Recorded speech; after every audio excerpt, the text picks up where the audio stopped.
Billionaire opened the hospital room door in anger until he saw his ex-wife holding newborn triplets. Before we begin, drop a comment telling us which city you're watching from. And once the story ends, don't forget to rate it from 0 to 10. Oh, and make sure to follow our channel for more stories like this. Now I sit back and enjoy every detail. The leather interior of the Bentley Continental GT still smelled new, but Caleb Hargrove's knuckles were white against the steering wheel as he navigated through the evening traffic of downtown Seattle.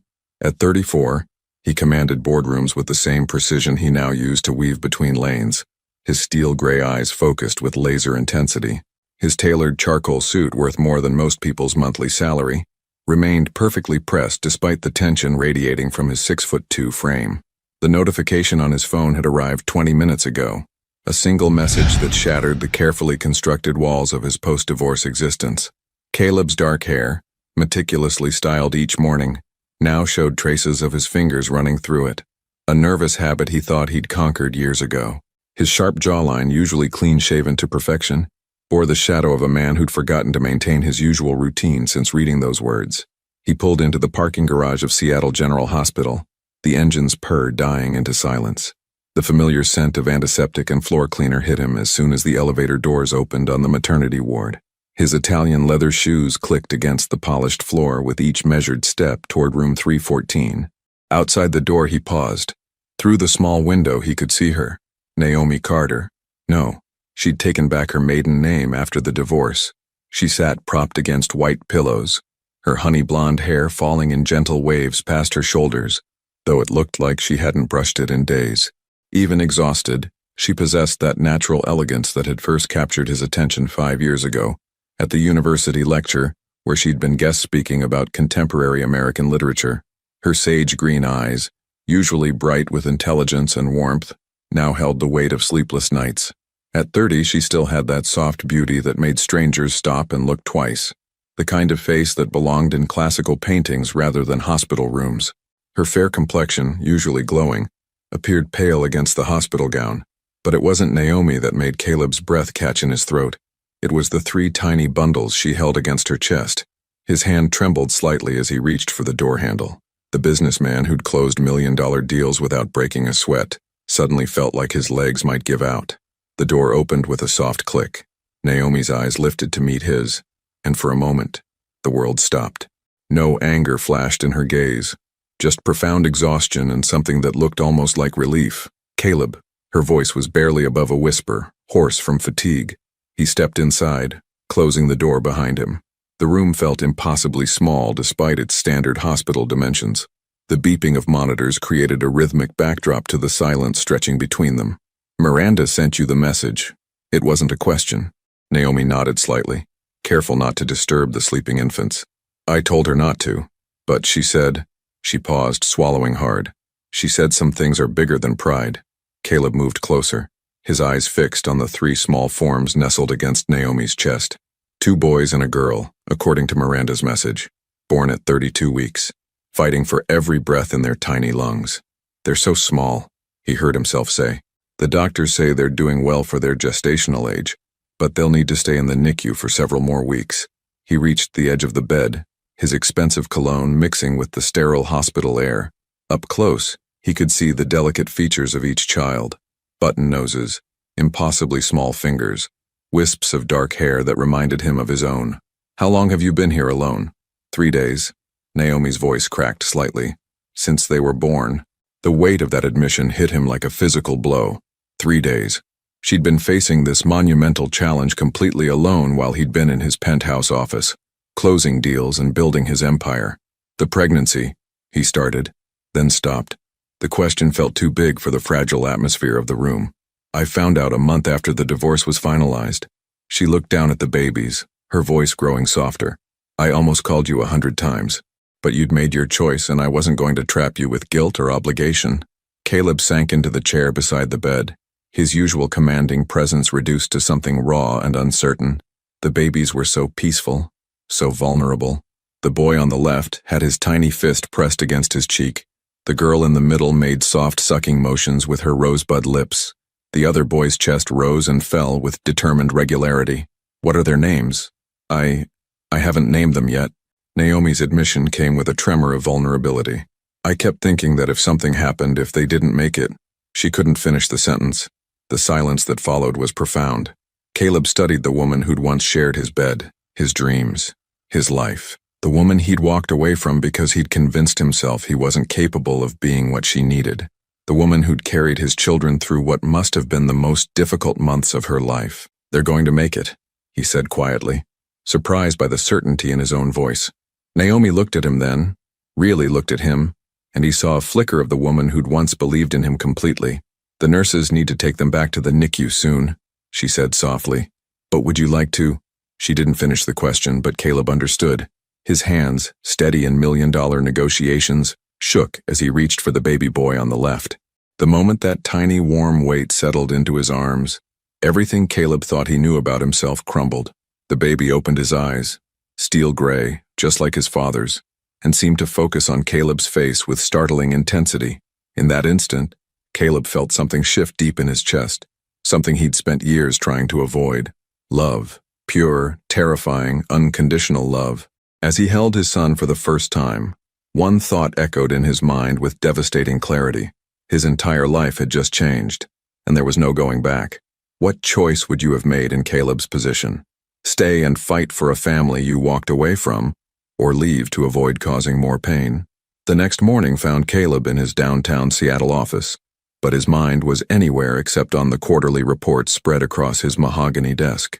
The floor-to-ceiling windows offered a panoramic view of Elliott Bay, yet all he could see were 3 tiny faces and the exhaustion etched in Naomi's features. He hadn't slept. Every time he closed his eyes, he felt that impossibly small weight in his arms again. His assistant, Bethany, knocked and entered with her usual efficiency. "Mr. Hargrove, the Tokyo investors are waiting for your video conference." Caleb looked at her as if she'd spoken in a foreign language. "Tokyo? The Yamamoto deal, sir. You've been working on it for 6 months. 6 months. Yesterday, that deal had been his priority. Today, it felt like someone else's life entirely. Reschedule it," he said, loosening his silver tie. Bethany's perfectly penciled eyebrows rose slightly. In 8 years of working for Caleb Hargrove, she'd never heard him postpone a major deal. "For when, sir?" "I don't know. Later this week. Next week. Just handle it." After she left, Caleb found himself staring at his phone. Miranda's message was still there, along with the photo that had changed everything. He studied each tiny face again, memorizing features he'd only glimpsed for a few precious minutes. His phone buzzed with an incoming call. The name on the screen made his jaw tighten. Richard Blackstone, his business partner and oldest friend. "You missed the Yamamoto call." Richard's voice was sharp with annoyance. "That's not like you." Something came up. Something more important than a $150 million acquisition? Caleb closed his eyes. "Yes." The silence stretched before Richard spoke again, his tone shifting. "What's going on, Caleb? You sound different." "I'm a father." The words hung in the air between them. Caleb had never said them out loud before. They felt foreign on his tongue, yet somehow more real than any business title he'd ever held. "What the hell are you talking about? You and Naomi have been divorced for over a year." "She was pregnant, I didn't know." "Jesus Christ." Richard's voice dropped. "How pregnant?" "They were born 3 days ago. Triplets. Premature." Another silence, this one heavier. Richard had been the best man at their wedding, had watched their marriage deteriorate, had even encouraged Caleb to cut his losses when things got difficult. "Are you sure they're yours?" The question hit Caleb like a slap. "Don't. I'm just saying, man, think about this logically. She never told you, never asked for money." "I said don't." Caleb's voice carried a warning that made Richard back down immediately.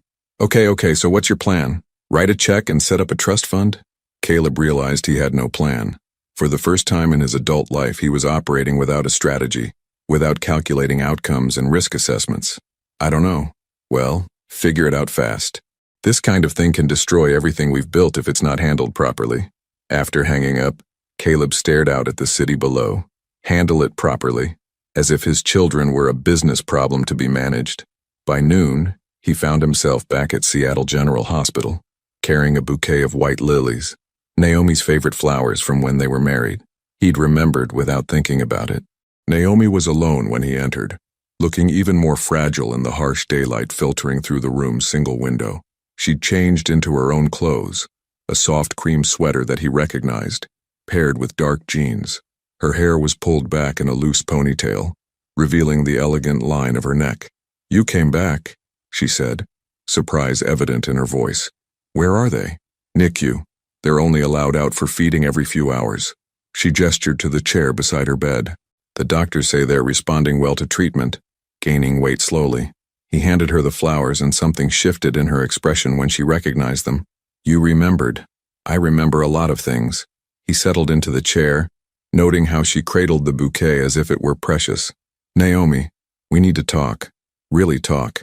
She nodded, but her walls were up now. He could see it in the way she held herself, protective and distant. "Why didn't you tell me?" "Because you made it very clear you didn't want complications in your life." Her voice was steady, but he caught the underlying hurt. "You said I deserved someone who could be present, someone who wouldn't see love as an obligation." The words hit their mark because they were his words, spoken on that terrible night when he'd convinced himself that leaving was the kindest thing he could do. That was different, was it? She turned to face him fully. "Caleb, you worked 18-hour days. You missed our anniversary dinner for a conference call with London. You forgot my birthday because you were in Dubai closing a deal. You think adding children to that equation would have made it better? I would have tried. You were already trying, that was the problem." Her voice cracked slightly. "I was trying too. We were both trying so hard to make it work that we forgot we were supposed to be happy." He wanted to argue, to tell her she was wrong, but the truth was a heavy weight in his chest. She wasn't wrong. He had been absent, even when he was physically there. His mind had always been on the next deal, the next challenge, the next way to prove his worth through success. "The pregnancy was high risk," Naomi continued, her voice growing softer. "Bed rest for the last 2 months. I had to stop teaching. There were so many doctor appointments, so many scares." She paused, looking down at the flowers. "I needed you, but I couldn't ask. Not when you'd already made your choice. You should have told me." "Should I?" Her green eyes met his directly. "Tell me honestly, Caleb. If I had called you 2 months ago and said I was pregnant and scared, what would you have done?" The question hung between them like a challenge. Caleb opened his mouth to answer, then closed it, because he wasn't sure. The man he'd been 2 months ago might have seen it as exactly what Richard had suggested, a complication to be managed with money and lawyers. "I don't know," he admitted quietly. "At least you're honest." She gave him a small, sad smile. "The Caleb I married would have dropped everything and been here, but that man disappeared somewhere along the way, didn't he?" Her words cut deep because they were true. Somewhere in his climb to the top, he'd lost pieces of himself. The man who'd once surprised her with handwritten poems, who'd spent entire Sundays reading beside her in bed, who'd talked about having a family someday. That man had been buried under deadlines and profit margins. "What if I told you I want to find him again?" Naomi studied his face for a long moment. "I'd say that's something you have to do for yourself first. Not for me, not for them. For yourself." A soft knock interrupted them. A nurse entered, smiling warmly. "Mrs. Carter, it's time for the baby's feeding. Would you like to come to the NICU?" Naomi started to stand, then looked at Caleb hesitantly. Would you like to come with me?" As they walked down the hospital corridor together, Caleb felt the weight of unspoken possibilities. In the NICU, surrounded by the soft beeping of monitors and the determined breathing of tiny fighters, he understood that this wasn't just about proving he could be a better man. It was about discovering if the man Naomi had fallen in love with still existed somewhere beneath the layers of ambition and armor. But as they approached the 3 incubators, Caleb noticed something that made his blood run cold. A man in a white coat stood beside one of them, making notes on a clipboard. Dr. Harrison, according to his name tag. And the way Naomi's entire posture changed when she saw him, the soft smile that appeared on her lips, told Caleb everything he needed to know. He wasn't the only man who'd been there for her during these difficult months. Dr. Michael Harrison was everything Caleb wasn't expecting. Tall, but not imposing. Handsome in an understated way, with kind brown eyes and sandy hair that looked like he'd run his fingers through it after a long shift. Mid-30s probably, with the confident but gentle manner of someone who spent his days saving lives rather than closing deals. When he looked up from the clipboard and saw Naomi approaching, his entire face lit up with genuine warmth. "Naomi, how are you feeling today? You look a little better." The familiarity in his voice, the way he said her name like he'd been saying it for months, made Caleb's jaw clench involuntarily. "Much better, thank you." Naomi's smile was softer than any expression Caleb had seen from her since yesterday. Michael, I'd like you to meet Caleb Hargrove, the baby's father. Doctor. Harrison's eyes shifted to Caleb, and there was a moment of assessment that felt like being measured and found lacking. The doctor extended his hand with professional courtesy, but Caleb didn't miss the slight protective stance he took near Naomi. Mr. Hargrove, I've heard about you. The handshake was firm, neither man backing down first. Caleb wondered exactly what Naomi had told this doctor about their marriage, about why he hadn't been here for the birth. Doctor, Harrison has been incredible throughout everything, Naomi said, moving toward the first incubator. He's the one who delivered the babies when complications arose. Just doing my job, Michael said modestly, but his eyes followed Naomi with unmistakable care. Though I have to admit, your babies are some of the strongest preemies I've seen. They get that from their mother. The comment was innocent enough, but the way he said it, with intimate knowledge of Naomi's strength, made Caleb feel like an intruder in what should have been his moment. How are they today?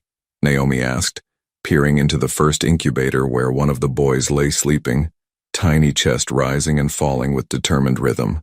Baby A gained another 2 ounces since yesterday. Baby B is off the feeding tube as of this morning.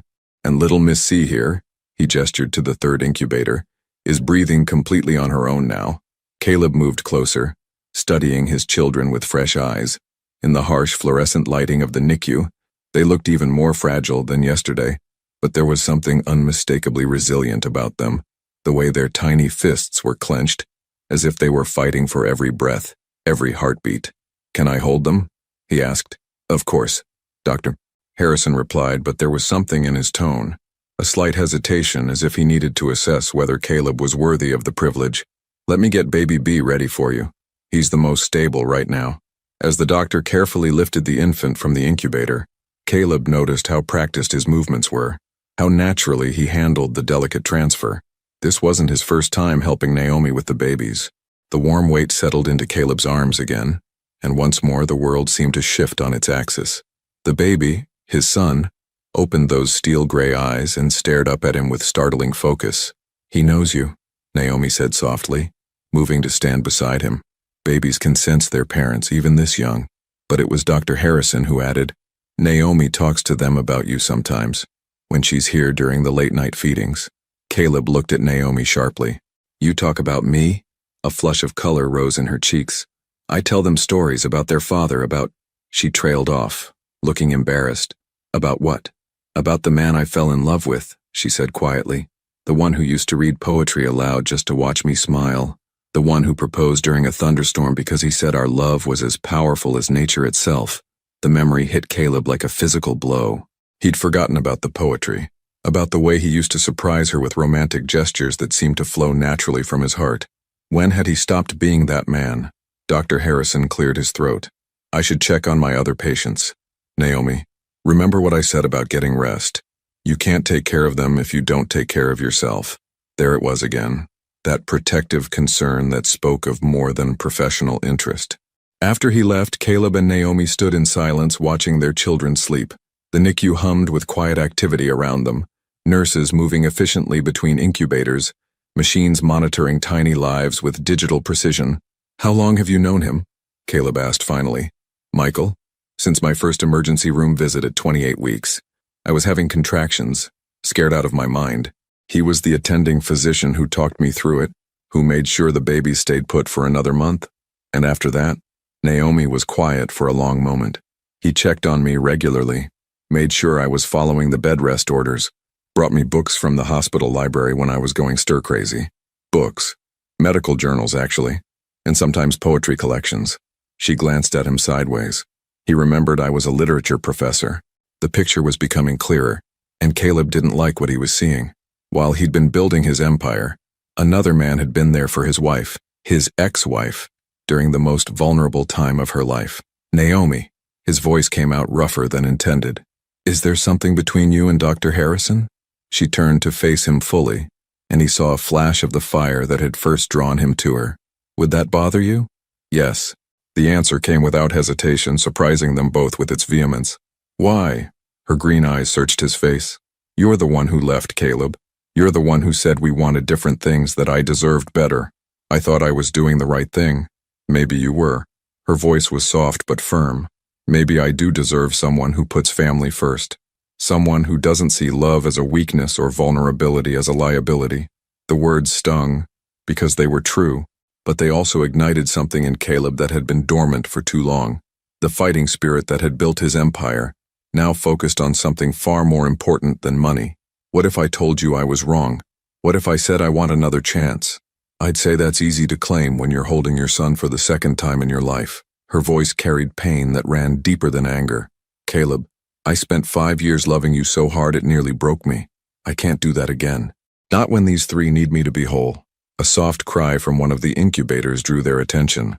Baby C, their daughter, was stirring, her tiny face scrunched in preparation for a full-scale protest.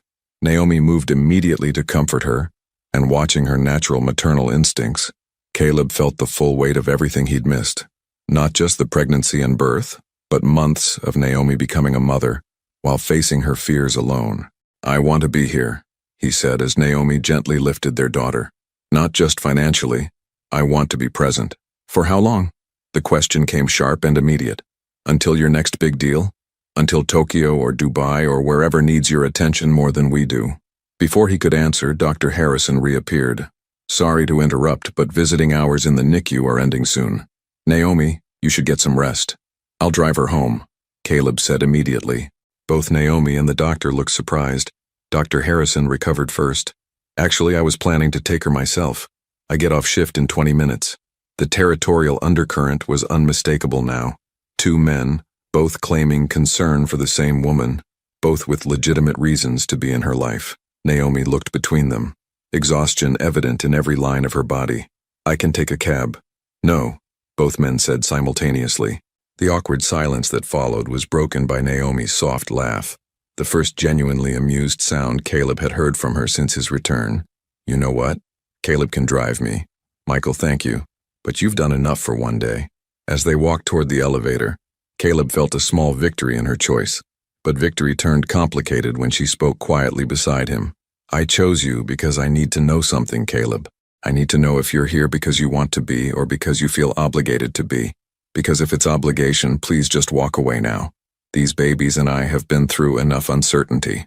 The elevator doors closed around them, and Caleb realized he was about to face the most important test of his life, proving that the man Naomi had fallen in love with wasn't gone forever. But first, he had to figure out if that man had ever really existed, or if he'd just been an illusion wrapped in poetry and thunderstorm proposals. The drive to Naomi's apartment was suffused with the kind of silence that held the weight of years. Caleb's hands gripped the steering wheel as he navigated the familiar streets of Capitol Hill, muscle memory guiding him toward the neighborhood where they'd once shared dreams of forever. He'd expected her to move somewhere different after the divorce, to create distance from their shared history. Instead, she'd chosen an apartment just 4 blocks from their old place, a charming brick building with ivy climbing the walls and window boxes that she'd probably planted herself. You stayed in the neighborhood, he observed as he pulled into a parking space. The elementary school here has an excellent literature program. I was thinking about the future. Her voice carried the practical tone of a woman who'd learned to plan for contingencies. Before I knew about them, I mean. Now I'm just grateful it's close to the hospital. Caleb turned off the engine but made no move to get out.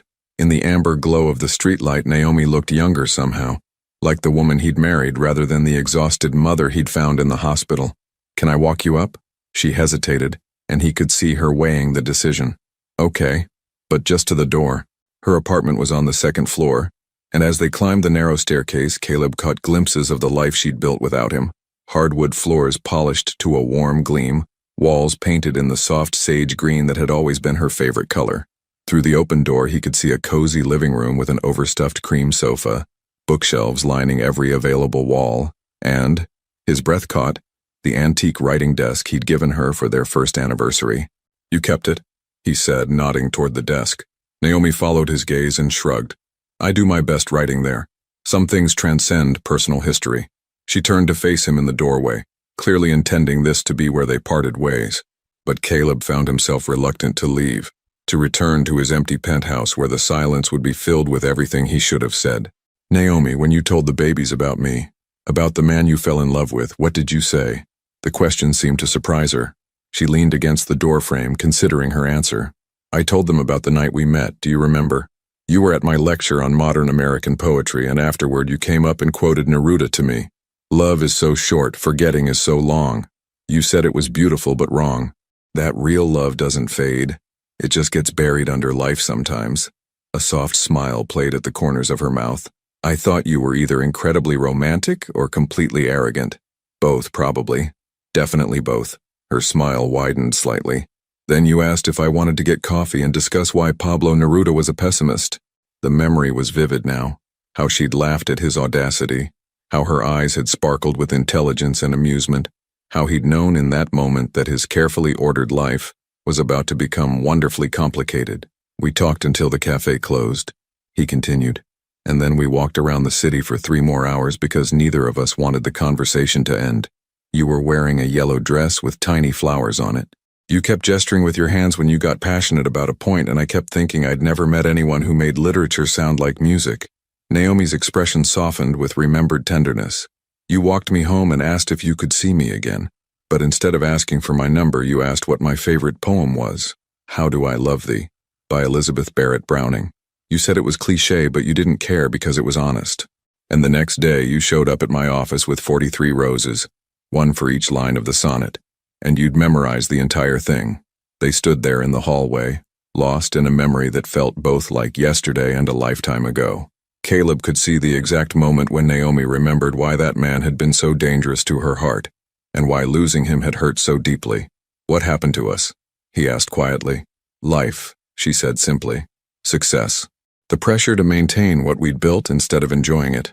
She paused, looking down at her hands. Do you know when I knew we were in trouble? He shook his head.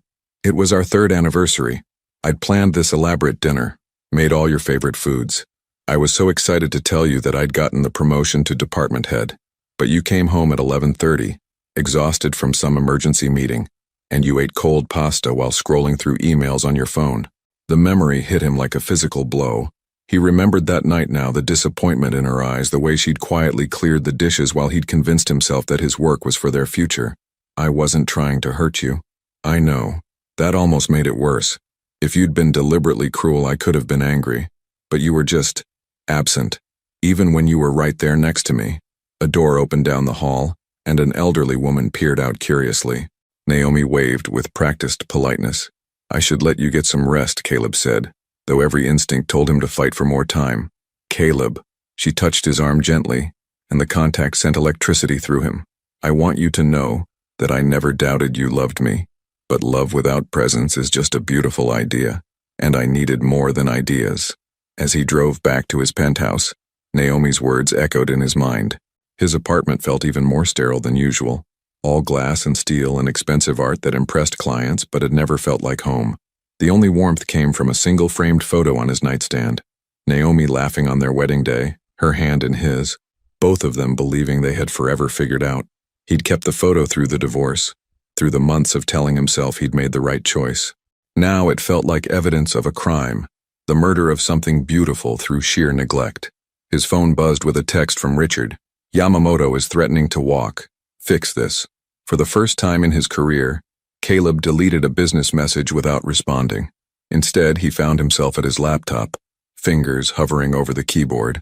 It had been years since he'd written anything that wasn't a business proposal or contract negotiation. But slowly, words began to appear on the screen. How do I love thee? Let me count the ways that I failed to show it. The poem was terrible, clunky and amateur compared to the verses he'd once written for her. But it was honest, raw with the kind of vulnerability he'd spent years avoiding. At 2 a.m., his phone rang. Naomi's name on the screen made his heart race. Caleb? I'm sorry to call so late, but something's wrong with baby A. They're taking him into surgery. The poem, his apartment, everything else ceased to exist. I'm on my way. He was dressed and in his car within minutes, speeding through empty Seattle streets toward the hospital, toward his son who was fighting for his life, toward the woman who'd been facing these terrors alone for months. As he parked outside Seattle General for the 3rd time in 2 days, one thought crystallized with perfect clarity. He wasn't here out of obligation or guilt or even love for who Naomi used to be. He was here because somewhere in the space between memory and hope, he'd remembered who he used to be. And for the first time in years, That man felt worth fighting for. But first, he had to pray that his son would be okay, because losing him now, before he'd even had the chance to be a real father, would destroy whatever pieces of his heart still remained intact. The fluorescent lights of the hospital corridor had never seemed so harsh. Caleb found Naomi in the surgical waiting area, curled in a plastic chair that looked impossibly small, beneath the weight of her fear. She'd thrown on clothes hastily, wrinkled jeans and an oversized sweater that he recognized as one of his old ones, kept perhaps for comfort rather than sentiment. Her honey-blonde hair was pulled back in a messy bun, and her face was streaked with tears. She'd probably been crying since the moment she'd called him. "What happened?" he asked, settling into the chair beside her. His oxygen levels dropped suddenly around midnight. "They think there might be a blockage in his intestines." Her voice was steady, but her hands trembled as she spoke. "Dr. Harrison said it's not uncommon in preemies, but..."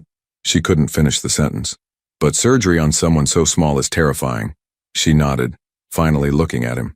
"I called Miranda first, but she's in Portland for work. I almost called my mom, but she'd just panic and make everything worse." She paused, vulnerability creeping into her voice. "You were the only person I wanted here." The admission hung between them like a fragile bridge. Despite everything, the divorce, the months of silence, Dr. Harrison's obvious interest when the world fell apart, she'd reached for him. "How long has he been in surgery?" 2 hours. They said it could take 4 or 5. She wrapped his old sweater tighter around herself. "I keep thinking about how tiny he is, how his whole body could fit in your hands, and they're cutting into him and..." "Hey." Caleb reached over and covered her trembling hands with his. "He's a fighter.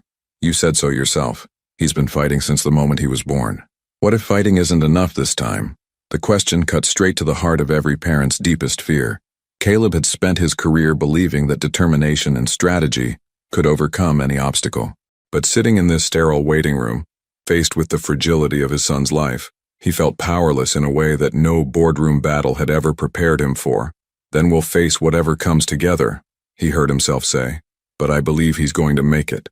"How can you be so sure?" "Because he's yours, and you're the strongest person I know."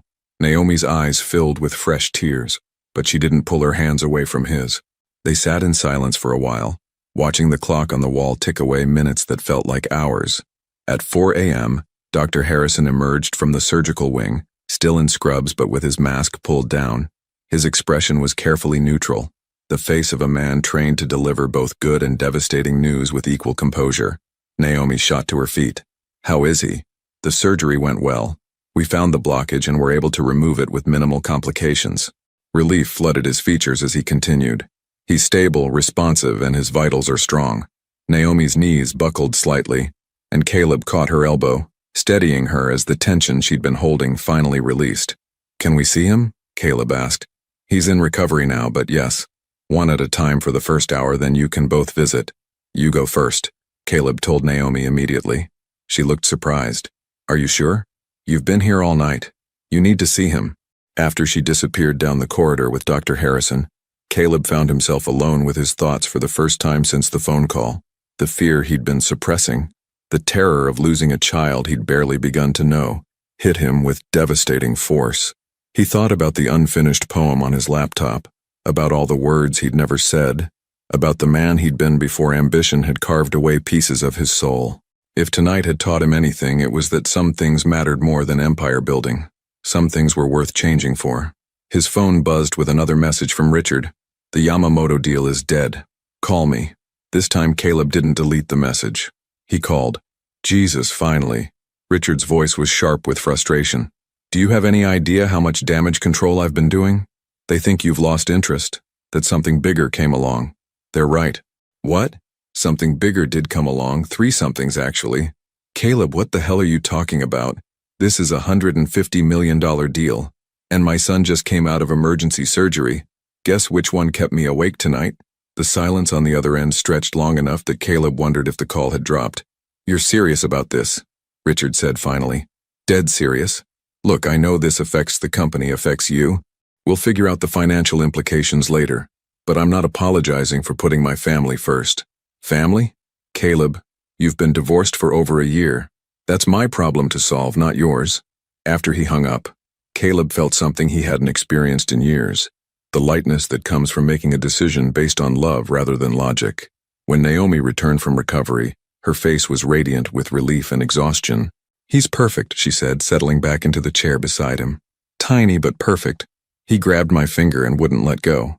That's because he knows his mom saved his life by getting him here in time." "We saved his life," she corrected softly. "If you hadn't been there to drive me, if I'd had to wait for a cab. But I was there." "Yes." She studied his face with new attention. "You were, and you stayed all night. Where else would I be? 6 months ago?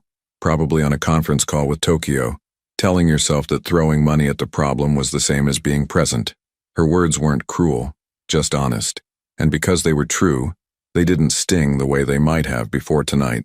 6 months ago, I was an idiot who thought success was measured in dollars instead of moments.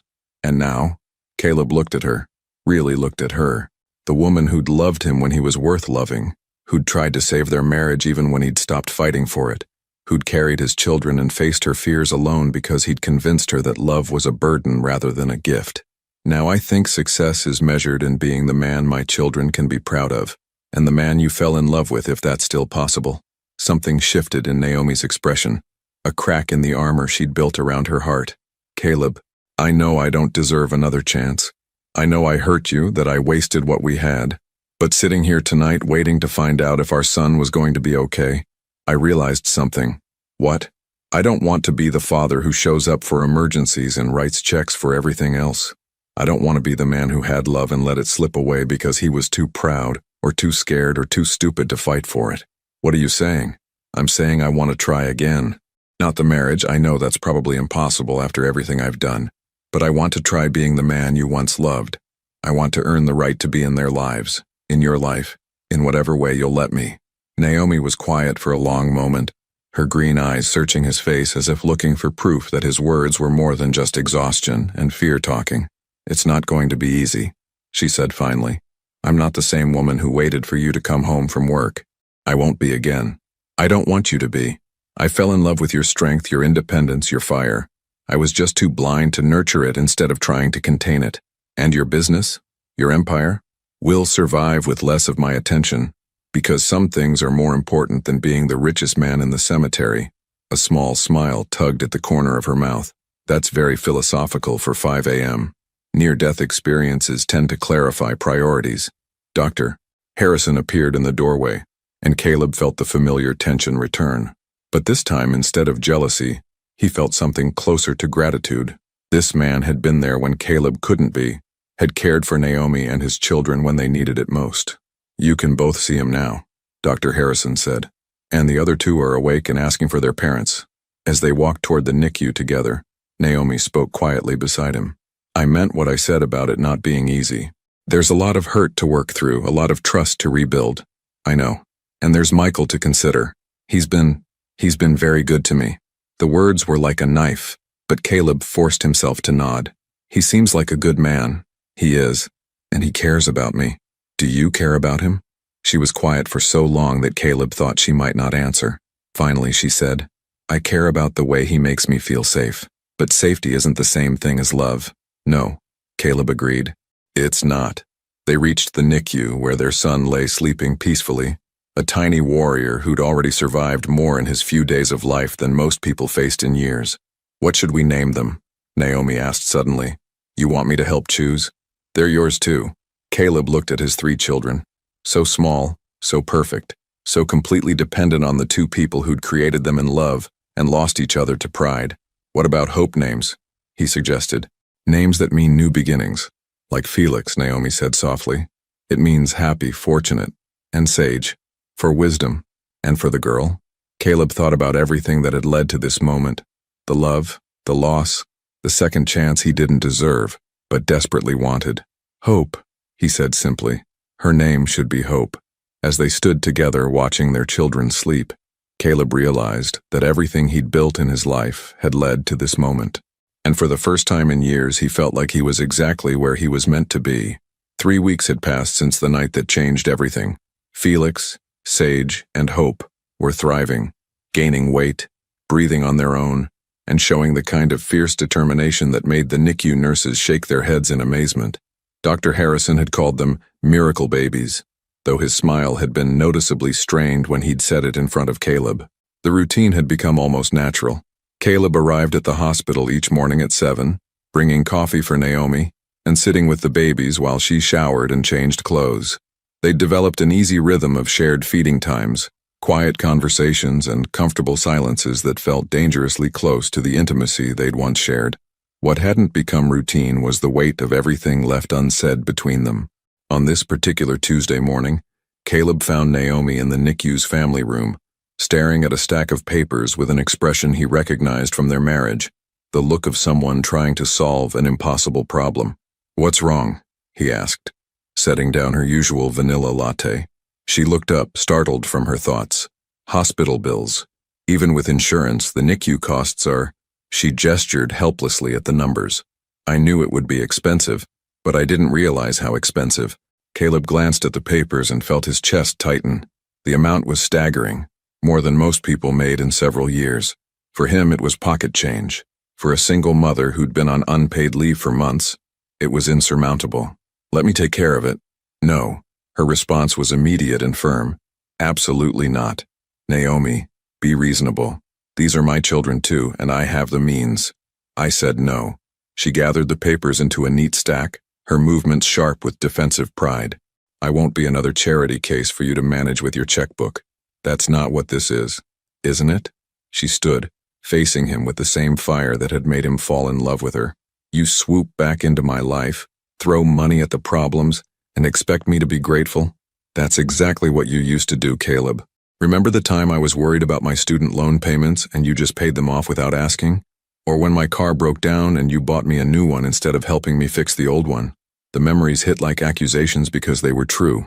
He had done those things, had convinced himself that providing was the same as caring, that solving problems with money was an act of love rather than control. "I was trying to help. You were trying to fix things so you wouldn't have to deal with my stress about them. There's a difference." Before he could respond, Dr. Harrison appeared in the doorway. His timing was impeccable in the worst possible way, arriving just as the tension between Naomi and Caleb reached its peak. "Sorry to interrupt, but I wanted to update you both on the baby's progress." His eyes moved between them, clearly sensing the conflict. "They're doing so well that we might be able to discuss discharge plans soon." "Discharge?" Naomi's voice was tight with new worry. "How soon?" "Maybe 2 more weeks if they continue gaining weight at this rate." "Have you started thinking about arrangements? Caring for triplets is going to require significant support." The question hung in the air like a challenge. Naomi looked at Caleb, then back at Dr. Harrison, and something shifted in her expression, a decision being made that Caleb couldn't read. "Actually, Michael, I was wondering if we could talk privately about the practical aspects." The use of the doctor's first name, the way she deliberately excluded Caleb from the conversation, it was like a door slamming shut just when he thought they'd been making progress. "Of course." Dr. Harrison's relief was barely concealed. "Caleb, if you'll excuse us?" Left alone in the family room, Caleb stared at the abandoned hospital bills. The numbers seemed to mock him. All that wealth, all that power, and he couldn't even help the mother of his children without it becoming another wedge between them. His phone buzzed with a text from his assistant. "Yamamoto Industries wants to reschedule. They're offering better terms." 6 months ago, that message would have sent him into immediate action mode. Now he deleted it without a second thought and walked to the NICU window, where he could see his children sleeping peacefully in their incubators. Felix had his tiny fist pressed against his cheek, exactly the way Naomi slept. Sage was sprawled on his back with complete abandon, arms thrown wide like he owned the world. And Hope, perfect, peaceful Hope, seemed to be listening to some secret music only she could hear. "They're beautiful, aren't they?" Caleb turned to find an elderly woman watching the babies with him. She had kind eyes and the comfortable demeanor of someone who'd spent decades in hospitals. "They're mine," he said, surprising himself with the pride in his voice. "First children?" "Yes, triplets." "Mercy." She shook her head with a smile. "You're going to have your hands full, but there's nothing quite like it, is there? Being a parent? I'm still figuring that out. We all are, honey. Every day." She glanced at him sideways. "You look like a man with something heavy on his mind." Something about her grandmotherly warmth made him want to confess everything. The divorce, the months of absence, the impossible task of rebuilding trust while navigating his own transformation. "I made some mistakes," he said finally. "Big ones. And I'm trying to figure out how to be better without making things worse." Mistakes with the baby's mama. With everything. I was so focused on providing that I forgot about being present. And now, he gestured toward where Naomi and Dr. Harrison were having their private conversation. Now someone else has been there for her in all the ways I wasn't. The woman nodded knowingly. Let me tell you something, son. I've been married to the same man for 53 years, and we've weathered storms that should have sunk us twice over. You know what I learned? Caleb shook his head. Love isn't about being perfect. It's about being willing to do the work, even when, especially when, it's hard. And sometimes the biggest act of love is stepping back and letting someone else take care of the person you love, if that's what they need, even if it kills you to do it. Even then, she patted his arm gently. But here's the thing. If it's real love, if it's meant to be, it'll find a way. You just have to trust the process and keep showing up. When Naomi emerged from her conversation with Dr. Harrison 20 minutes later, her expression was unreadable. Caleb felt his stomach clench with anticipation of whatever decision she'd made. Walk with me? She asked. They made their way to the hospital's garden courtyard, a small oasis of green in the middle of the medical complex. Naomi settled onto a bench beneath a flowering cherry tree, and Caleb sat beside her, maintaining careful distance. Michael offered to help, she said without preamble. With the bills? With everything. The bills, childcare when I go back to work, a place to stay while I get back on my feet. She looked down at her hands. He has a house in Queen Anne with plenty of room. He said it would be practical, temporary, just until I figure things out. Each word felt like a physical blow. Caleb could see the logic in the offer. Dr. Harrison was stable, present, clearly in love with her. He could provide the kind of steady support that Caleb's track record suggested he might not be able to maintain. What did you tell him? That I needed to think about it. She finally looked at him, but that I had to talk to you first. Why? Because despite everything, the divorce, the hurt, the months of silence, you're still the father of my children. And because, she paused, seeming to gather courage, because there's something you need to know. Caleb's heart hammered against his ribs. What? The night before you asked for the divorce, I was going to tell you something. I'd been planning it for weeks, had this whole romantic evening mapped out. Tell me what? Naomi's eyes filled with tears, and when she spoke, her voice was barely above a whisper. That I was ready to start trying for a baby, ready to take that leap with you. A tear slipped down her cheek. I'd bought a onesie that said "Made with Love" and hidden it in your desk drawer with a note about how much I wanted to build a family with you. The revelation hit Caleb like a sledgehammer. All this time, he'd convinced himself that he'd set her free to find someone who wanted the same things she did. But she'd wanted those things with him, had been ready to take that step together. Naomi, the onesie is still in that drawer, Caleb. I never had the courage to throw it away. Her voice broke completely. So when you tell me you want another chance, when you say you want to be the man I fell in love with, I need you to understand what's at stake. Because I can't survive losing that man again. These babies can't survive it. Caleb reached for her hand, and this time she didn't pull away. I found the onesie, he said quietly. She looked at him sharply. What? Last week, when I was cleaning out my home office. I found it and the note, and I couldn't understand why you'd hidden them there. I thought maybe it was some kind of joke I'd forgotten about. You found them. I've been carrying the note in my wallet ever since. He pulled out his wallet and extracted a piece of paper, worn soft from handling. Naomi's familiar handwriting was faded but still legible. For the man who makes me believe in forever, let's make our greatest adventure yet. They sat in silence, the weight of lost time and missed opportunities settling between them like fog. I can't compete with Michael, Caleb said finally. He's everything I should have been. Present, steady, putting you first. But I can promise you this. If you give me another chance, I won't waste it. I won't let fear or pride or ambition steal what matters most ever again. And if I choose him, if I decide that safe is better than sorry, the question cut deep, but Caleb forced himself to answer honestly. Then I'll respect that decision. I'll be the best co-parent I can be, and I'll find a way to be grateful that someone else loves you the way you deserve to be loved. Naomi studied his face for a long moment, searching for something, truth maybe, or the remnants of the man she'd once believed in completely. Michael wants an answer by tonight, she said finally. He's been patient, but he needs to know where he stands. And what are you going to tell him? I don't know yet. She stood, smoothing down her jeans. But I know that whatever I decide, I have to be sure, because this time, There are 3 little hearts depending on me to choose wisely. As they walked back toward the hospital, Caleb felt the weight of the next few hours pressing down on him.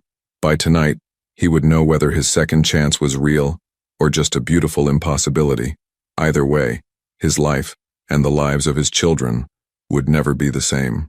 The evening sky over Seattle was painted in shades of amber and rose as Naomi stood in her apartment, staring at 2 very different futures laid out before her like competing roadmaps. On her coffee table sat Michael's house key, solid, practical, representing everything sensible about choosing stability over uncertainty. Beside it lay the faded note she'd written to Caleb years ago, retrieved from his wallet earlier that day, a ghost of dreams that had once felt inevitable. Her phone buzzed with a text from Michael. "Take all the time you need. Whatever you decide, I'll understand." Even in his patience, he was perfect. Too perfect, maybe. The knock at her door came at exactly 8 o'clock. Caleb's punctuality was one thing that hadn't changed. She opened it to find him standing in the hallway, and her breath caught at the sight of him. Gone was the expensive suit, the armor of success he'd worn like a second skin for years.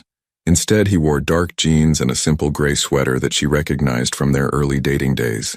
His usually perfectly styled hair was slightly mussed, as if he'd been running his fingers through it, and his steel gray eyes held a vulnerability she hadn't seen since their wedding day. "You came," she said. "You asked me to." He stepped inside, his presence immediately making her small apartment feel even more intimate. "Besides, I couldn't let you make this decision without saying what I came here to say." "Which is?" Instead of answering immediately, Caleb pulled a manila envelope from inside his jacket. "First, I want to give you something." Naomi took the envelope with trembling fingers, her name written across the front in his familiar handwriting. Inside, she found a legal document that made her heart stop. "A trust fund," she whispered, scanning the numbers that blurred through sudden tears. "For the babies. Enough to cover all their medical expenses, college tuition, whatever they need. But it's structured so that you control everything. I can't touch it, can't use it as leverage, can't take it away even if—" He paused, swallowing hard. "Even if you choose Michael. Caleb, I can't accept this. It's not for you. It's for them. And it's not charity or guilt money or an attempt to buy forgiveness." He moved closer, his voice growing intense. "It's what a father does. What I should have been doing all along." She set the papers aside with shaking hands. "You said you had something to say." "I've been thinking about that night, the night I asked for the divorce. Do you know what I was really afraid of?" Naomi shook her head, though part of her had always suspected. "I was afraid that if we had children, I'd turn into my father." The words came out raw, like they'd been scraped from somewhere deep inside him. "Cold, absent, treating my family like items on a to-do list rather than people I loved. Your father wasn't—" "My father missed every birthday, every school play, every moment that mattered because work was more important. And when my mother finally left him, do you know what he said to me?" Naomi waited, sensing she was about to hear something Caleb had never told anyone. "He said, 'Son, love is a luxury successful men can't afford.' And I believed him. I spent years proving him right." Caleb's voice cracked slightly. "But holding Felix that first night, seeing how small and perfect and completely dependent he was, I realized something." "What?" "My father was wrong. Love isn't a luxury. It's the only thing that makes success worth anything." He took a step closer, his eyes never leaving hers. "I don't want to be the man who had everything and lost what mattered most. I want to be the man who learned the difference." Naomi felt tears spilling down her cheeks, but she couldn't seem to stop them. "And Michael? He's a good man, Caleb. He's been there when you weren't. He is a good man. And he loves you. I can see it every time he looks at you." Caleb's admission was clearly painful, but honest. "If you choose him, our children will have a stepfather who puts them first, who'll never miss their soccer games or piano recitals or graduation days. Then why are you here?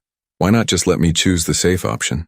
Caleb was quiet for a long moment, and when he spoke, his voice was barely above a whisper. "Because safe isn't what made you fall in love with me in the first place.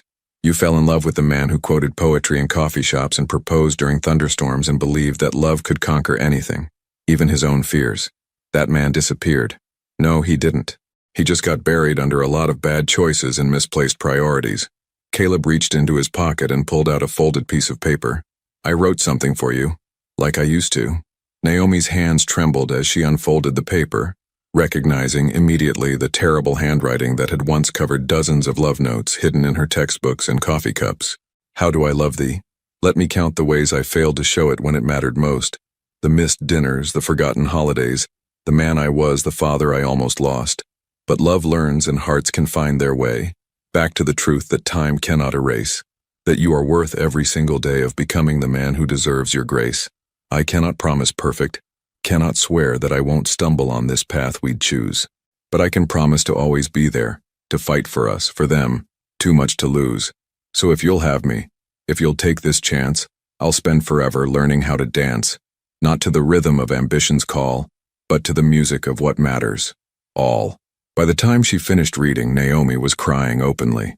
The poem was imperfect, clumsy in places, but it was him, the real him, the man she'd fallen in love with who'd hidden himself away for so long she'd started to believe he was gone forever. I know it's terrible poetry, Caleb said softly, but it's honest. It's beautiful. She looked up at him through her tears. But Caleb, what happens when the newness wears off? When the late-night feedings and sleepless nights and sheer exhaustion of raising triplets starts to wear you down? What happens when you get another offer from Tokyo or Dubai or wherever, and the old priorities start calling? Then you call me on it, you hold me accountable. You remind me who I want to be. He reached for her hands, and this time she let him take them. Naomi, I can't promise I'll be perfect. I can't promise I won't make mistakes. But I can promise that I'll never stop fighting to be worthy of you and them. And if it doesn't work, if we try again and fail again, then at least we'll fail together, fighting for something beautiful instead of walking away from it. They stood there in her small apartment, surrounded by the quiet weight of possibility. Outside, the city hummed with its usual evening rhythm, but inside the only sound was their breathing and the tick of the old clock on her mantel. Michael is waiting for my answer, she said finally. I know. He deserves honesty. He deserves someone who chooses him completely, not someone who settles for safety because she's afraid to believe in second chances. Caleb's heart stopped. What are you saying? I'm saying that the woman who fell in love with you wasn't looking for safe. She was looking for the man who made her believe that love could be an adventure instead of a prison. Naomi stepped closer, her green eyes bright with tears and something that looked dangerously like hope. I'm saying that maybe, just maybe, that woman is still here, and maybe that man is too. Naomi, I'm saying yes, Caleb. Yes to taking the chance. Yes to believing that people can change, that love can grow stronger instead of just growing older. She reached up and touched his face, her fingers tracing the line of his jaw. Yes to fighting for what we had and building something even better.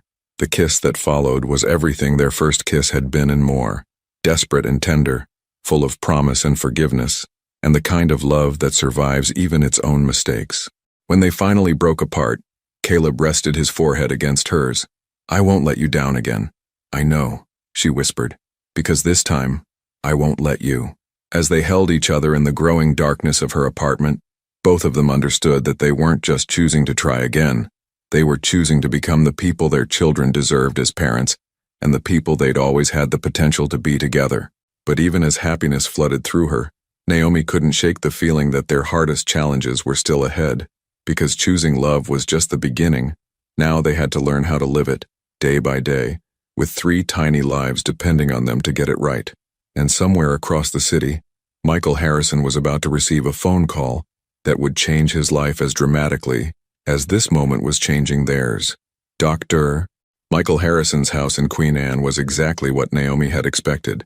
Tasteful, organized, and quietly expensive in the way that spoke of a man who'd built a successful life through careful planning and delayed gratification. As she stood on his front porch the next morning, clutching a bouquet of white roses she'd bought as a peace offering, she felt the weight of what she was about to do. The door opened before she could knock, and Michael's face lit up with the kind of hope that made her stomach clench with guilt. Naomi. He stepped aside to let her in, his brown eyes searching her face for clues.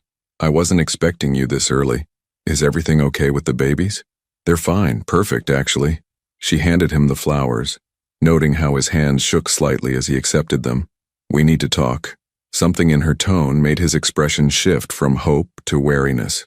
He set the roses on the hallway table with careful precision, the way surgeons handled delicate instruments. Of course, can I get you coffee? I just made a fresh pot. Please. His kitchen was a study in understated elegance. Granite countertops, stainless steel appliances, and a breakfast nook with windows overlooking Elliott Bay. It was beautiful and sterile, the kind of space that belonged in a magazine rather than a home where children spilled juice and left toys scattered across the floor. Michael moved with economical grace as he prepared her coffee, adding exactly the right amount of cream without asking how she liked it. The fact that he'd memorized such small details about her preferences only made what she was about to say more difficult. "You look different today," he said, handing her the perfectly prepared cup. "Happier, maybe?" "Michael." She set the coffee down without drinking it. "I need to tell you something, and I need you to let me say it all before you respond." He nodded, though she could see him bracing for impact. "These past few months, you've been everything I could have asked for in a friend, a doctor, whatever we were becoming. You've been patient and kind and present in ways that—" She paused, struggling to find words that wouldn't sound like a consolation prize, "in ways that I desperately needed." But his voice was quiet, resigned, as if he'd already guessed where this was heading. "But I can't accept your offer. I can't move in here. Can't let you help with the babies. Can't keep pretending that what I feel for you is enough to build a life on." Michael was silent for a long moment, staring into his coffee cup as if it might hold answers to questions he didn't want to ask. "It's him, isn't it, Caleb?" "Yes. Even after everything he put you through. Even after he walked away." Naomi felt tears threatening, but forced herself to meet his gaze directly. "Especially because of that. Because I need to know if the man I fell in love with is still there, buried under all the mistakes and misplaced priorities. I need to know if love can be stronger than fear. And if it can't, if he breaks your heart again, then at least I'll know I tried. At least I'll know I chose hope over safety." She reached across the table and touched his hand gently.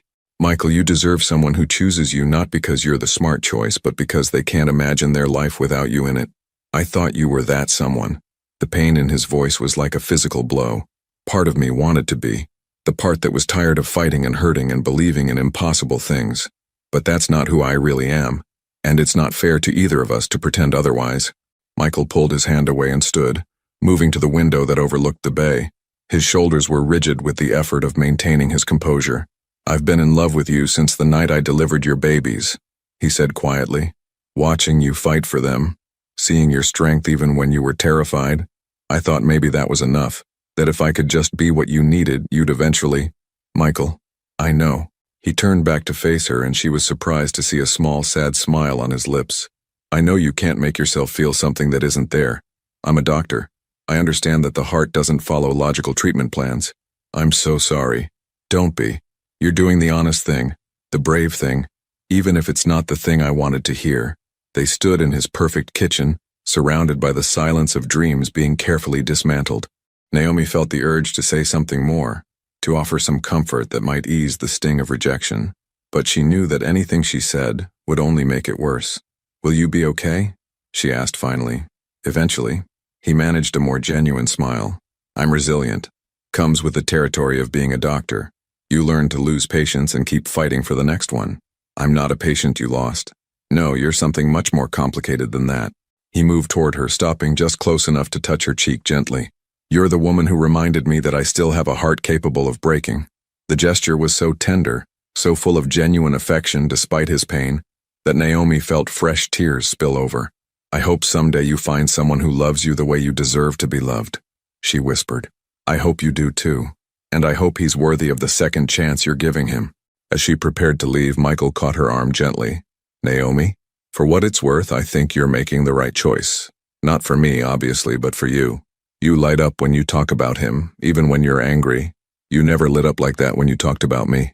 The observation was so astute, so painfully honest, that it took her breath away.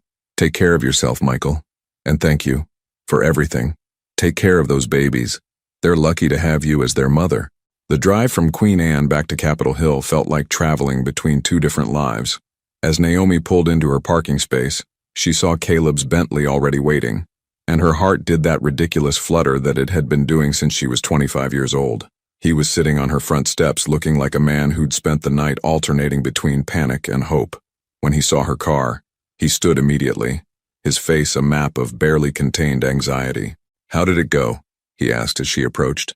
"It went." She sank down onto the step beside him, emotionally exhausted from the morning's conversation. He was perfect about it, actually, which somehow made it worse. "Do you regret it? Choosing me over him?" Naomi looked at this man, her ex-husband, The father of her children, the person who'd broken her heart and was now asking for the chance to heal it, and felt the same certainty that had carried her through the previous evening. No. But Caleb, we need to talk about expectations. About what happens now. Okay. I'm not moving back in with you. I'm not jumping back into marriage or even back into a relationship like nothing happened. We're going to take this slow, figure out how to be co-parents first and see if we can rebuild trust from there. Whatever you need. I mean it. No grand gestures. No trying to fix everything with money or romantic poetry. Just presence, consistency, showing up when you say you will and being the man you claim you want to be. Caleb nodded solemnly. I understand. And if at any point you decide this is too hard, if the reality of sleepless nights and dirty diapers and the complete chaos of raising triplets starts to feel like more than you bargained for, you tell me. You don't just disappear again. I won't disappear. Promise me. I promise. He reached for her hand, lacing their fingers together in a gesture that felt both familiar and startlingly new. Naomi, I know I have a lot to prove.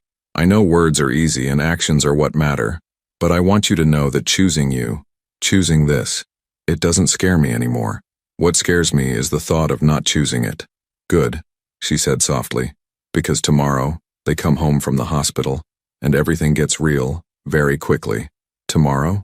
Doctor Morrison called this morning. Felix, Sage, and Hope have been cleared for discharge. We're about to become full-time parents to 3 very tiny, very demanding humans. The look that crossed Caleb's face was a mixture of terror and pure joy. The expression of a man realizing that his life was about to change in ways he couldn't even imagine. Are you ready for that? Naomi asked. No, he admitted honestly, but I think that's probably normal. Probably. They sat together on her front steps watching the morning bustle of Capitol Hill wake up around them. College students heading to class, professionals walking dogs before work, the ordinary rhythm of lives being lived one day at a time. What happens now? Caleb asked. Now we go to the baby store and buy 3 car seats because apparently you can't take babies home from the hospital without them. Then we figure out how to install them, and tomorrow we bring our children home. Our children. He said it like he was testing the words, seeing how they felt in his mouth. Our children, Naomi confirmed. And Caleb? Whatever happens between us, whatever we become or don't become, that part isn't negotiable. You're their father. That's forever. Forever, he repeated. And this time the word didn't sound like a prison sentence. It sounded like a promise he was finally ready to keep. The baby store was a battlefield of overwhelmed parents and crying infants. But somehow Caleb and Naomi managed to navigate it with the focused determination of people on a mission.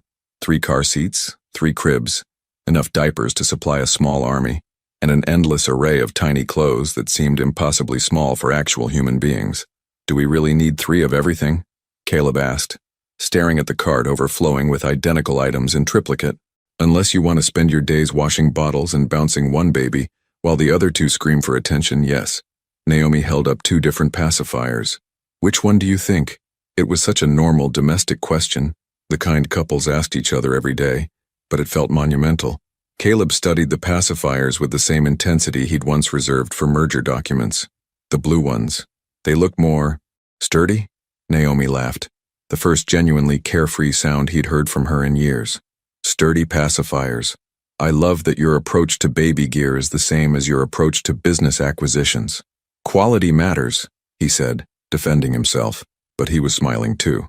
They spent the afternoon transforming Naomi's spare bedroom into a nursery, assembling cribs with the kind of focused cooperation that felt surprisingly natural. Caleb had always been good with his hands when he wasn't buried in paperwork, and watching him carefully read instruction manuals and check every bolt twice reminded Naomi of the man who'd once spent an entire weekend building her custom bookshelves. Hand me that screwdriver, he said, crouched beside the second crib.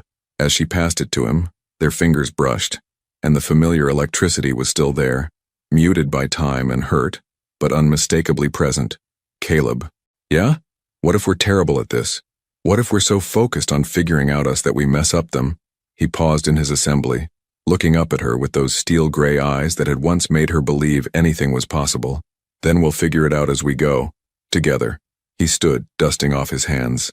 Naomi, I've spent my entire career believing that success comes from having all the answers before you start. But maybe parenthood is different. Maybe it's about being willing to learn. That evening, they sat in her living room surrounded by baby gear. sharing Chinese takeout, and trying to pretend they weren't both terrified of what the next day would bring. "My sister called," Naomi said, twirling lo mein around her chopsticks. "She wants to come visit next week, help with the babies." "That's good. You'll need the support." "We'll need the support," she corrected gently. "This isn't just my adventure anymore." The next morning arrived with the kind of crystalline clarity that made Seattle look like a postcard. At the hospital, the discharge process was surprisingly emotional. Nurses who'd become familiar faces over the past month, saying goodbye to the tiny patients they'd helped fight for every breath. Dr. Morrison, the neonatologist who'd overseen the baby's care, shook both their hands with professional warmth. "They're remarkable children," he told them. "Strong, determined, clearly ready to take on the world. Just remember, call if you have any concerns, no matter how small they seem." Felix, Sage, and Hope looked impossibly tiny in their car seats, dwarfed by safety straps that had been adjusted to the smallest possible setting. They slept peacefully through the careful transfer to Caleb's car, blissfully unaware that they were about to experience their first taste of the world outside hospital walls. The drive to Naomi's apartment was the most nerve-wracking 15 minutes of Caleb's life. Every pothole felt like a catastrophe. Every turn seemed too sharp. Every other driver appeared to be a menace to his precious cargo. "You're doing fine," Naomi said softly, noting his white-knuckled grip on the steering wheel. "They're not made of glass. They're so small. They're perfect." Getting 3 car seats up 2 flights of stairs required logistical planning that would have impressed military strategists. Caleb carried 2 while Naomi managed the 3rd, both of them moving with the careful precision of people handling priceless artifacts. "Welcome home," Naomi whispered as they crossed the threshold of her apartment. For the first few hours, the babies seemed content to sleep in their new environment, adjusting to the different sounds and smells of home. Caleb and Naomi moved around each other in the small space with surprising harmony, checking on the sleeping infants, unpacking supplies, and marveling at how completely their world had shifted overnight. "They're so quiet," Caleb observed, peering into Hope's bassinet. "Famous last words," Naomi warned. "Wait until dinner time." As if summoned by her prediction, Sage began to fuss, a small sound that quickly escalated into a full-scale protest. Within minutes, all 3 babies were crying. Not the gentle mewling of newborns, but the determined wails of children who had very specific needs and no patience for delay. "Okay," Naomi said, jumping into action with practiced efficiency. "Felix needs to be changed. Sage wants to eat and Hope is probably just sympathizing. You take Felix, I'll handle the feeding situation." The next hour was a blur of bottles and diapers and the kind of coordinated chaos that made Caleb wonder how anyone ever managed to raise children without losing their minds. Just when they got one baby settled, another would start crying. When they finally achieved a moment of blessed silence, all 3 asleep again, they collapsed onto the couch like survivors of a natural disaster. "That was," Caleb began. "Just the warm-up," Naomi finished with a tired laugh. "Wait until tonight when they're all awake at different times wanting different things. How did single mothers ever survive this? Badly, with lots of coffee and the occasional breakdown in grocery store aisles." As if to prove her point, Hope began to cry again. Not the hungry cry or the wet diaper cry, but the mysterious infant cry that meant something was wrong but offered no clues about what. "I'll get her," Caleb said, moving toward the bassinet before Naomi could protest. He lifted Hope carefully, supporting her tiny head the way the nurses had taught him, and began to pace the small living room. The crying continued, escalating to the kind of sound that seemed designed to trigger every parental panic instinct. "Try bouncing her gently," Naomi suggested. "Sometimes they just want motion." The bouncing helped briefly, but then the crying resumed with renewed intensity. Caleb felt sweat beading on his forehead as he tried everything he could think of. Different positions, soft, shushing sounds, even humming tunelessly under his breath. "Here, let me—" Naomi started to rise from the couch. "No, I've got this." The words came out sharper than he'd intended, driven by a desperation to prove he could handle his own daughter. But Hope continued to cry, and Caleb felt that familiar surge of frustration, the same feeling that used to drive him to work late, rather than deal with problems he couldn't immediately solve. "Caleb," Naomi's voice cut through his rising panic. "Look at me." He turned to face her, still bouncing Hope mechanically. "You don't have to be perfect at this. You don't have to figure it out all by yourself. That's what partnership means. We help each other." The words hit him like a revelation. For so many years he'd equated asking for help with admitting failure. But standing there with his crying daughter, He realized that parenthood wasn't about proving his competence. It was about doing whatever worked. "What should I try next?" he asked. "Sometimes they just need to hear your voice. Not shushing or humming, but actually talking to them. Tell her about yourself, about us, about the world she's just entered." Caleb felt foolish at first, but as he began to speak softly to his daughter, something miraculous happened. Hope's crying gradually subsided, replaced by the kind of alert attention that newborns sometimes showed when they were listening to something fascinating. "Hi, Hope," he said quietly, settling into the rocking chair by the window. "I'm your dad. I know that's probably confusing since I haven't been around much, but I'm here now, and I'm going to tell you a story about your mom and me, about how we fell in love and lost each other and found our way back because of you and your brothers." Hope stared up at him with those unfocused, newborn eyes that seemed to see everything and nothing at once. Her tiny fist had found its way to her mouth and she sucked on it contentedly while he talked. "Your mom is the strongest, smartest, most beautiful woman I've ever known. She's going to teach you about books and poetry and how to think for yourself, and I'm going to try to teach you about integrity and hard work, and how to fight for the people you love." From the couch, Naomi watched this scene with tears in her eyes. This was what she'd imagined during those long months of pregnancy. Caleb holding their child, talking to her like she was the most important person in the world. "Keep going," she said softly when he paused. "I'm going to make mistakes," Caleb continued to hope. "Probably a lot of them, but I promise you this. I will never stop trying to be the father you deserve, and I will never, ever walk away from you or your brothers or your mother again." Hope had fallen asleep in his arms, her tiny face peaceful and trusting. Caleb sat perfectly still, afraid to move and break the spell of this perfect moment. "She knows," Naomi said quietly. "Knows what? That you love her. Babies can sense that kind of thing." As evening approached, they fell into a rhythm that felt surprisingly natural, tag-teaming feedings and diaper changes, taking turns walking the floor with fussy babies, collapsing into brief moments of rest whenever all three children were temporarily content. Around midnight, with all three babies finally asleep, Caleb and Naomi found themselves on the couch again, exhausted but oddly exhilarated.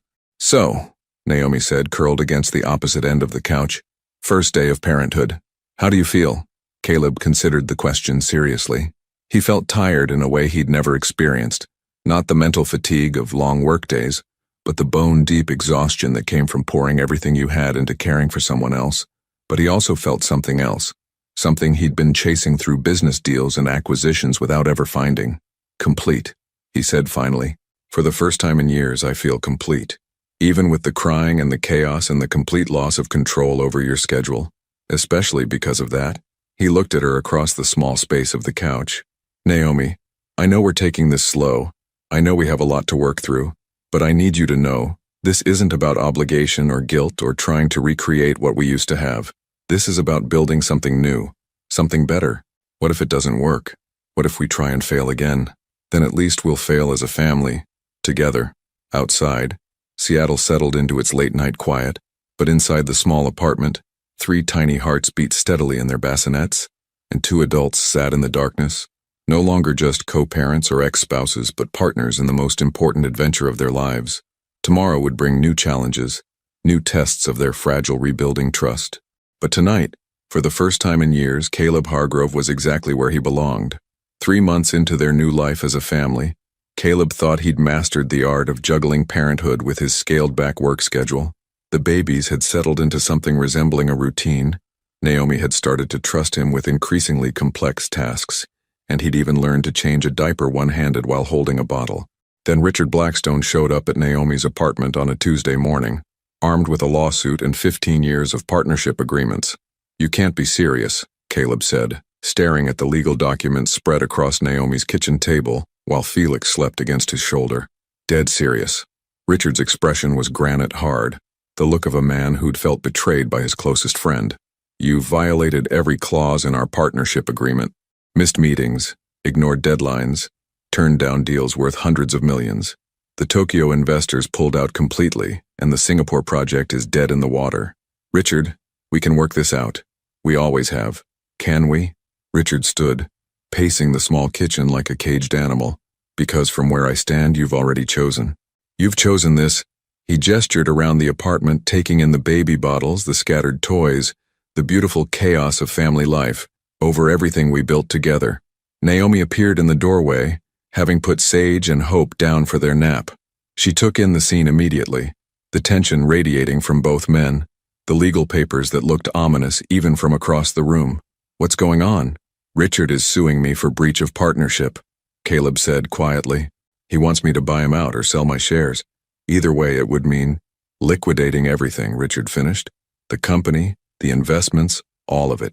You'd walk away with about 40% of what you're worth now, and I'd start over somewhere else." The implications hit Naomi like a physical blow. 40% of Caleb's current worth was still more money than most people saw in a lifetime, but it would mean dismantling everything he'd built. More than that, it would mean choosing family over empire in the most final, irreversible way possible. "How long do I have to decide?" Caleb asked. 72 hours. "My lawyers are already preparing the paperwork." Richard's voice softened slightly. "Caleb, I don't want it to come to this, but I can't carry the company alone while you play house. I'm not playing house. I'm raising my children. Same difference from a business perspective." After Richard left, the apartment felt heavy with unspoken implications. Caleb sat at the kitchen table, staring at the lawsuit papers while Felix dozed in his arms. Naomi moved around the kitchen, cleaning bottles with mechanical precision, both of them lost in their own thoughts. "Say something," Caleb said finally. "What do you want me to say?" "I don't know. That it'll be okay. That we'll figure it out. That you're not regretting choosing me over Michael." Naomi set down the bottle she was washing and turned to face him. "Is that what you think? That I'd regret choosing love because it comes with complications? I think you're scared.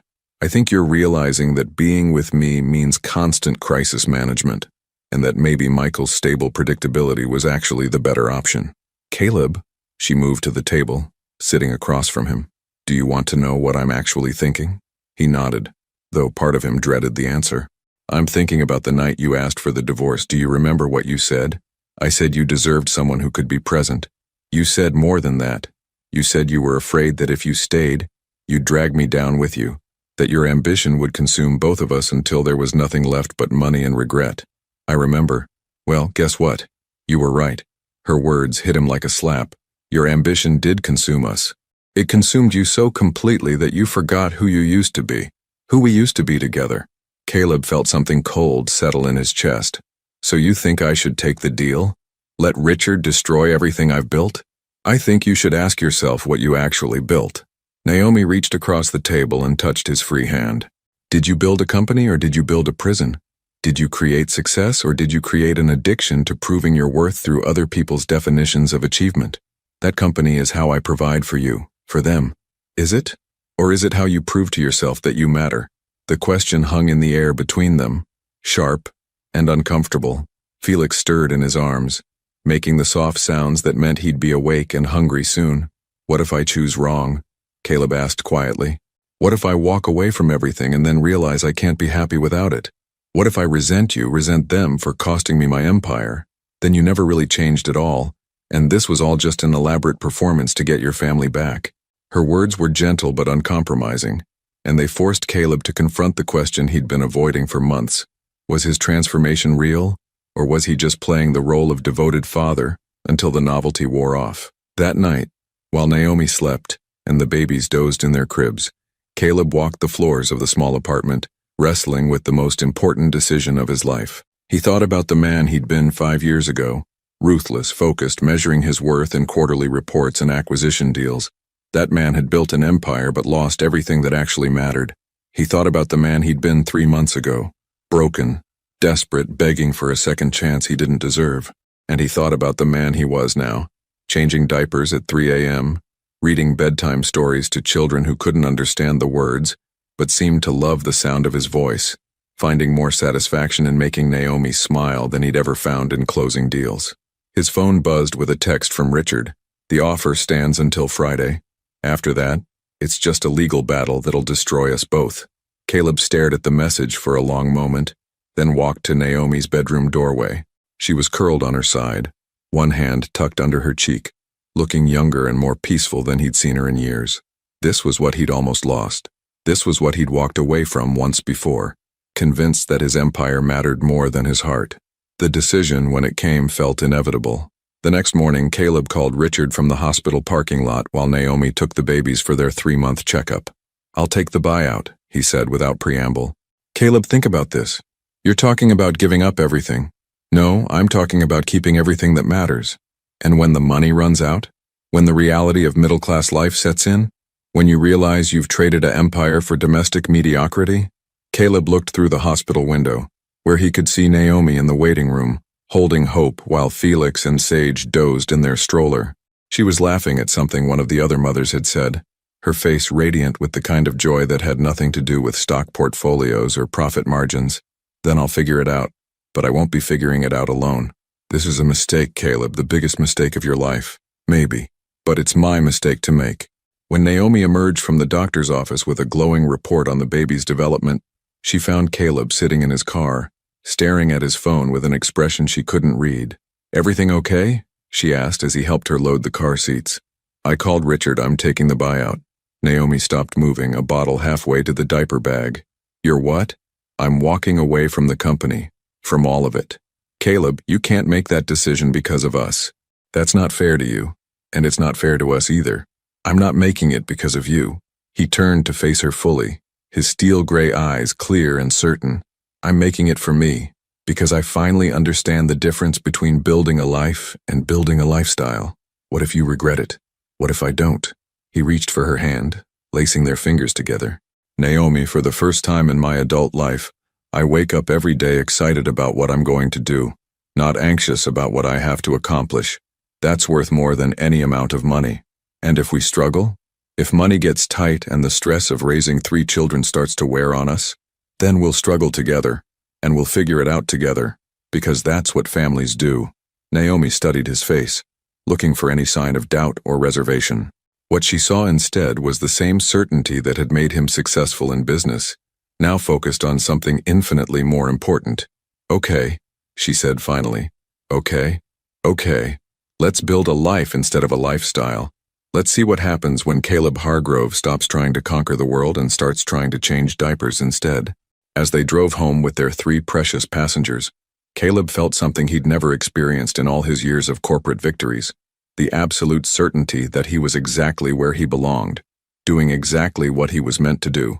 The empire was gone, but the kingdom, this small, chaotic, beautiful kingdom of bottles and bedtime stories, and tiny hands that trusted him completely, was just beginning. 2 years later, the kitchen of their modest 3-bedroom house in Ballard was a symphony of controlled chaos. Felix sat in his high chair, methodically smearing banana across his face with the concentrated focus of a tiny scientist. Sage had discovered that dropping Cheerios from his tray made a satisfying sound when they hit the hardwood floor, and Hope was practicing her newest skill, clapping, with enthusiastic determination that filled the room with the rhythm of tiny hands. No, Felix declared with toddler authority, pushing away the spoon Naomi offered him. Yes, she replied with mock seriousness, making airplane noises as she guided another bite toward his mouth. "The banana needs to go in your mouth, not on your face, buddy." Caleb emerged from the laundry room carrying a basket of impossibly small clothes, his hair still damp from the shower he'd barely had time to finish before Sage had started his morning concert. He wore jeans and a Seattle University t-shirt, a far cry from the designer suits that still hung, largely unworn, in the back of their shared closet. "Any word from the publisher?" Naomi asked, expertly dodging a flying Cheerio. "They want to meet next week." Caleb couldn't quite suppress the smile that accompanied the announcement. Apparently, From Boardroom to Baby Room, A Father's Journey is exactly the kind of memoir they've been looking for. "I told you people would want to read about your transformation." "Our transformation," he corrected, settling Hope on his hip, while she continued her applause performance. "Nobody wants to read about a man who figured out how to love his family. They want to read about how love can completely remake a person if you're brave enough to let it." The past 2 years had been a masterclass in redefinition. The financial adjustment had been more dramatic than either of them had anticipated. Their current house cost less than Caleb used to spend on a single business dinner, but the richness of their daily life had more than compensated for the smaller bank account. Caleb had discovered that his talent for organization and strategic thinking translated beautifully to managing a household with 3 toddlers. He'd become a master of meal prep nap schedules, and the complex logistics required to get 3 children dressed and out the door for anything more ambitious than a trip to the backyard. More surprisingly, he'd found his voice as a writer. What had started as a journal to process his dramatic life changes had evolved into essays about modern fatherhood, work-life balance, and the courage required to choose love over legacy.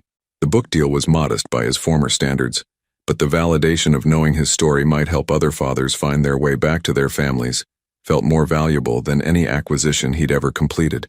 "Miranda called this morning," Naomi said, wiping Felix's face with practiced efficiency. "She wants to bring the kids over this weekend. Apparently cousin bonding time is essential for proper social development. Translation: she wants to spoil our children and then send them home on a sugar high." "Exactly," Naomi grinned, the expression lighting up her face in a way that still made Caleb's heart skip. "I told her yes, obviously. Hope needs more female role models in her life. She has you. That's all the role modeling she needs." It was true. Watching Naomi navigate motherhood had been like watching someone discover a superpower they'd always possessed but never had occasion to use. She approached parenting with the same intelligence and creativity she'd once brought to teaching literature, finding ways to make even the most mundane tasks feel like adventures. She'd returned to work part-time when the babies turned 18 months, teaching 2 classes at Seattle University while Caleb managed the household. The role reversal had felt natural rather than forced, a practical division of labor based on passion and aptitude rather than traditional gender expectations. "Speaking of hope," Caleb said, "I think she's trying to tell us something." Their daughter had stopped clapping and was now pointing with intense concentration toward the living room, babbling in the urgent tone that all parents learned to recognize as important communication. "What is it, sweetheart?" Naomi asked, following Hope's gaze. Through the living room window, they could see a familiar figure walking up their front path. Dr. Michael Harrison, looking polished and professional in his scrubs, carried a small wrapped box and wore the slightly nervous expression of a man about to deliver news. "He texted yesterday," Naomi explained, noting Caleb's raised eyebrows. "Said he had something to tell us." They'd maintained a careful friendship with Michael over the past 2 years. Careful because the romantic history was impossible to ignore, but genuine because he'd proven himself to be exactly the kind of man who could separate his personal disappointment from his professional integrity. He'd continued to be the children's pediatrician, had sent thoughtful gifts on their birthdays, and had even joined them for dinner a few times when Naomi thought he looked too lonely for his own good. "Should I be worried?" Caleb asked, but his tone was teasing rather than threatened. "Only if you're worried about him asking you to be his best man." "His what?" The doorbell rang before Naomi could elaborate, and she headed for the front door with a smile that suggested she knew more than she was letting on. Michael stood on their doorstep, his usual composed demeanor slightly cracked by what appeared to be nervous excitement. "Hey guys, sorry to drop by unannounced, but I couldn't wait to share the news." "Come in," Naomi said, stepping aside. The kids were just finishing breakfast and Caleb was about to start the morning chaos management. "Actually, that's perfect timing." Michael held up the wrapped box. "I brought something for them, but first I need to tell you both something." They gathered in the living room, the 3 adults sitting while Felix, Sage, and Hope explored the fascinating possibilities offered by a coffee table, a magazine rack, and the eternal entertainment value of trying to put things in their mouths. "I'm getting married," Michael announced, his face breaking into the kind of smile that transformed his entire appearance. "Michael," Naomi jumped up to hug him. "That's wonderful. Who is she? When did this happen?" "Her name is Sarah Chen. She's a trauma surgeon at Harborview. We met during a really difficult case about 6 months ago and—" He shrugged helplessly.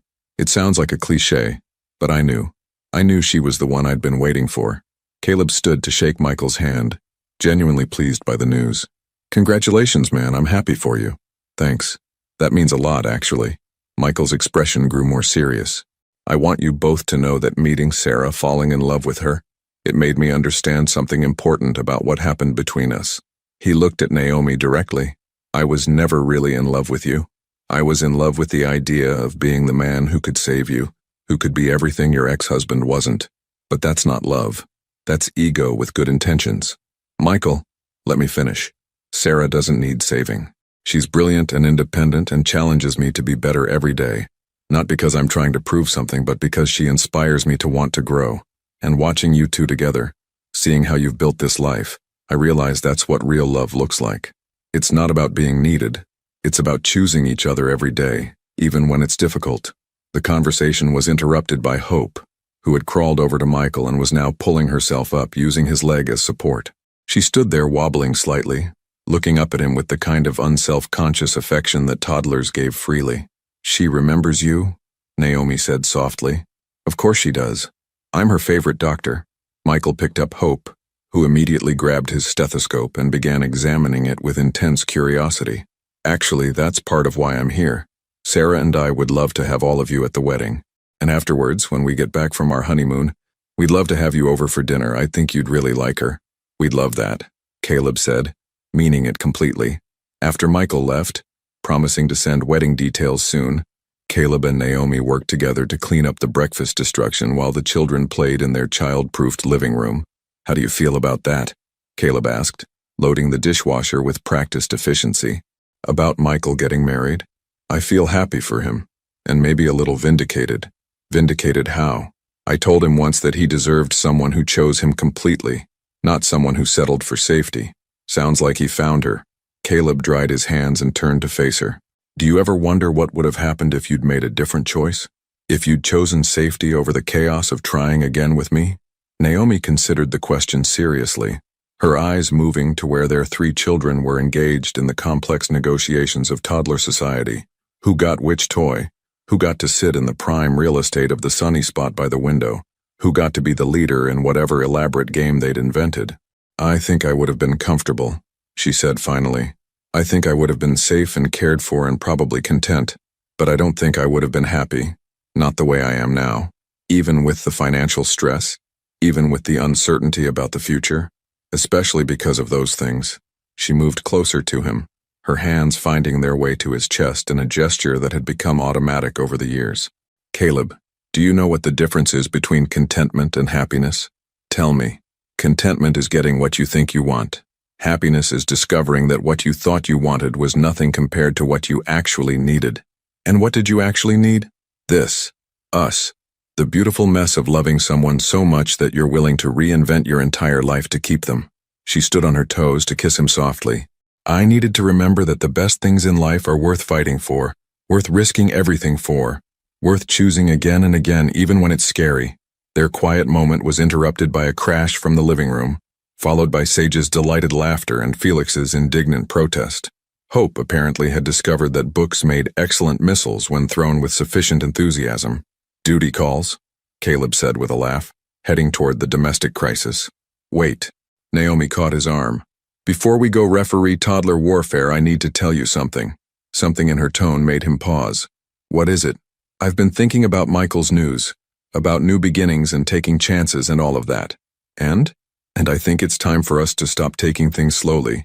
It's time for us to stop testing whether this is real and start living like we know it is." Caleb's heart began to race. "What are you saying?" "I'm saying that I don't want to be Naomi Carter anymore. I want to be Naomi Hargrove again. I want to marry you again, properly this time, with our children there, and all our friends, and a celebration of everything we've learned about love." "Are you proposing to me?" "I guess I am." She smiled, the expression radiant with confidence and hope. "So what do you say, Caleb Hargrove? Want to marry me again for all the right reasons this time?" Another crash from the living room, this one followed by Felix's victory cry, reminded them that their romantic moment was taking place in the middle of a toddler battlefield. But somehow that made the proposal even more perfect. Real life, messy and beautiful, and completely theirs. "Yes," Caleb said, kissing her again as their children provided a chaotic soundtrack in the background. "Yes to marrying you again. Yes to building this life together. Yes to everything." As they headed into the living room to restore order, Caleb marveled at how completely his definition of success had changed. 2 years ago, success had meant power, wealth, the ability to control outcomes and dominate markets. Now, success looked like 3 toddlers who trusted him completely, a woman who loved him enough to fight for their future, and the daily choice to show up for the people who mattered most. The empire was gone, but the kingdom, this small, loud, perfect kingdom, was everything he'd never known he wanted.